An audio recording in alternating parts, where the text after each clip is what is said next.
कि जालिमों के जुल्म का इंतकाम होना चाहिए और बच्चा बच्चा इस देश का उधम सिंह और कांचीराम होना चाहिए। कांचीराम में आपको दया मांगना है, किससे? वो शिव गुरु से, जो खुद पियक्कड़ हो, जो खुद अपने बच्चे को ना पहचानता हो। आप दया मांगते रहिए। और आपका जो है बच्चा उधर जुआ खेल रहा है कि रोड पे कचरा के मर रहा है, इससे कोई मतलब नहीं है।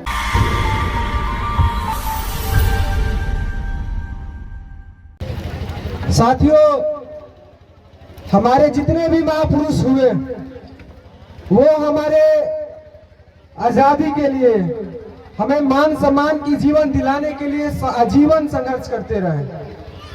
उस कड़ी में तथागत गौतम बुद्ध से लेकर मान्यवर साहब कांचीराम जी, बहुत सारे ऐसे महापुरुष हुए। हमारे महापुरुषों का विचारधारा को कुचलने के लिए मनुवादियों ने बहुत सारे हथकंडे अपनाए, लेकिन मुझे लगता है कि सबसे ज्यादा हथकंडा हमारी महिलाओं पर उनका लागू होता है। जैसे हमारे बाबा साहब डॉक्टर भीमराव अंबेडकर जी 3 मंत्र दिए, 3 सूत्र दिए हमारे विकास के मार्ग खोलने के लिए, हमारी उन्नति हो इसके लिए।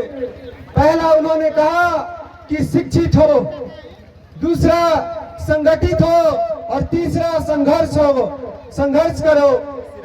लेकिन उनके विचारधारा को कुचलने के लिए मनुवादी व्यवस्था के लोगों ने हमारे समाज में महिलाओं के बीच जा जाकर, हमारे समाज में पुरुषों के बीच जा जा करके उनके विचारधारा को खत्म करने के लिए उन्होंने भी 3 सूत्र जारी किया। साथियों, हमारी महिलाएं, हमारी माताएं बहनें बहुत अच्छी से जानती होंगी कि 3 सूत्र क्या है।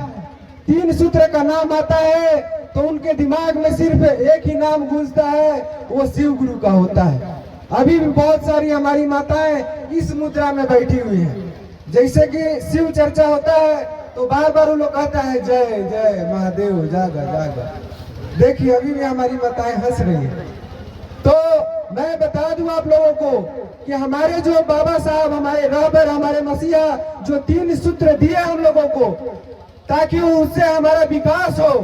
पहला कि शिक्षित हो, और दूसरा संघर्ष करो, और तीसरा जो है, पहला शिक्षित बनो, दूसरा संगठित हो और तीसरा संघर्ष करो। इसको खत्म करने के लिए, इस विचारधारा को आप ना माने, इसके लिए उन्होंने पहला कहा कि पहला में आपको दया मांगना है। किससे?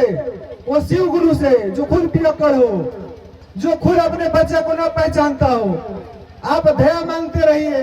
और आपका जो है बच्चा उधर जुआ खेल रहा है कि रोड पे कचरा के मर रहा है, इससे कोई मतलब नहीं है। दूसरा उनका मंत्र जो है वो कहता है ओम नमः शिवाय का जाप करना है। और तीसरा जो है गुरु बहिना बनाना है, चर्चा करना है घूम घूम कर, ताकि जो है आप अपने महापुरुषों के बारे में ना जानो।